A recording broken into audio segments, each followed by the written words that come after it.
is Shaliba Asgar and I have some problem my ears. मुझे कान में थोड़ा सा इशू हो रहा था since 2 weeks से अराउंड कुछ भारी जैसा लग रहा था, समझ में नहीं आ रहा था कि क्या हो रहा है। तो मैंने प्रीवियस एक डॉक्टर को दिखाया बट मैं सेटिस्फाई नहीं थी।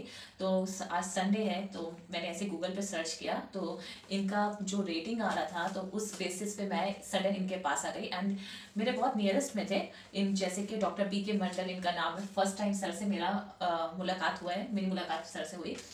सबसे अच्छी बात मुझे इनकी ये लगी कि यहाँ पर सारा जितना भी आपका टेस्ट का है ना, सब कुछ अवेलेबल है। तो आपको कोई भी बेसिकली प्रॉब्लम तो यहाँ होगी नहीं। सर ने सबसे पहले देखते के साथ ही उन्होंने मुझे बोला कि आपके कान में वैक्स है, मैल जमा हुआ है, आप इसको देख लीजिए और देखने के बाद फिर अगर कुछ नीड होगा, फर्दर नीड होगा तो डेफिनेटली वो उस पर वर्क करेंगे। तो उन्होंने मेरा देखा, अच्छे से वॉश किया और वॉश करने के बाद ही उन्होंने मुझे रिकमेंड कर दिया कि आपका मतलब और भी 2-3 टेस्ट करके दोनों कान का देखा एंड देखने के बाद उन्होंने मुझे बोला कि आपको थोड़ा सा इशू हो सकता है, वो नॉट श्योर इतना नहीं बोले और बोले कि मैं देख के बताता हूँ। एंड उन्होंने 2 टेस्ट किया मेरा फौरन ही विद इन आवर, और टेस्ट करने के बाद अल्हम्दुलिल्लाह मुझे पता चला कि मेरा एक्चुअल में क्या प्रॉब्लम है बेसिकली अंदर नर्व्स में। सर अब आगे सर से पूछते हैं कि क्या प्रॉब्लम उनको हुआ। নমস্কার, আমি আরডিএমটি সেন্টার থেকে বলছি। এনার যে প্রবলেম হয়েছিল, উনি খুব একটা বেশি দূরে থাকেন না, সেন্টারের জন্য থাকেন। যাই হোক, উনি আমার কাছে প্রথম এলেন। আসার পরে আমি দেখলাম যে ক্লিনিক্যালি ওনাকে দেখতে কানের ভেতরে খুব ওয়াক্স জমা আছে। তো উনি বলছেন যে আমার কানে কম শুনছি, ভারী লাগছে, তার সঙ্গে সঙ্গে কানে একটা শব্দ হচ্ছে। তো আমি বললাম যে আগে এটা পরিষ্কার করা হবে। এখানে ইনস্ট্যান্ট ব্যবস্থা আছে, ওষুধ দিয়ে কিছু সময় রাখার পরে এটা আমরা সাকশন ক্লিয়ারেন্স করে এটা পরিষ্কার করতে পারি, মেশিন দিয়ে সব ব্যবস্থা আছে। তাই আমি এটা পরিষ্কার করা হলো।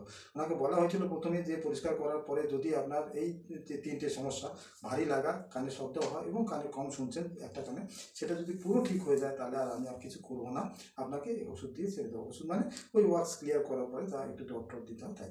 কিন্তু দেখা গেল যে ওনার তারপরেও উনি কানে কিন্তু কম শুনছেন।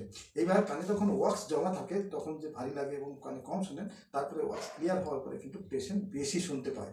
বেশি মানে খুব কম কম আওয়াজ হয়, মানে একটু মনে হবে যে ভালো কানের থেকে বেশি শুনছে, এটা একটা ফিলিংস হয়। তো সেটা ওনার তো থাক দূরের কথা, ওনার কানে কম শুনছিলেন। তখন আমি বললাম যে আমার ওই যে প্রথমেই আমি বলেছিলাম যে 2টো পরীক্ষা এরপরে করতে হতে পারে, সেটা না করলে কিন্তু কনফার্ম হওয়া যাবে না।